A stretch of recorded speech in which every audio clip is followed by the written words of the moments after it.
వ్యాపారం చేసే ప్రతి ఒక్కరికి కస్టమర్ అంటే దేవుడు. మరి ఆ దేవుడైన కస్టమర్కు దేవుడు ఎవరు?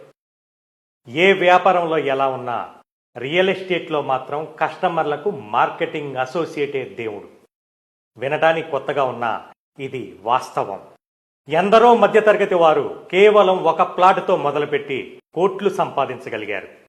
వారి జీవితాన్ని మలిచిందెవరు? ఒక రియల్ ఎస్టేట్ మార్కెటింగ్ అసోసియేట్. అవును, భవిష్యత్తును చూపించో, బతిమాలో, బుజ్జగించో, బలవంతంగా అయినా సరే వారికి భూమిని కొనిపించి వారికి వారి పిల్లలకు పరోక్షంగా దేవుడయ్యేది మాత్రం ఖచ్చితంగా రియల్ ఎస్టేట్ మార్కెటింగ్ అసోసియేటే. ఈరోజు కోటీశ్వర్ల జాబితాలో ఉన్న వారంతా ఎవరో ఒక రియల్ ఎస్టేట్ అసోసియేట్ బలవంతాన ఒకప్పుడు భూమిని కొనిపించబట్టే వారు ఇప్పుడు ఆ స్థాయిలో ఉన్నారు.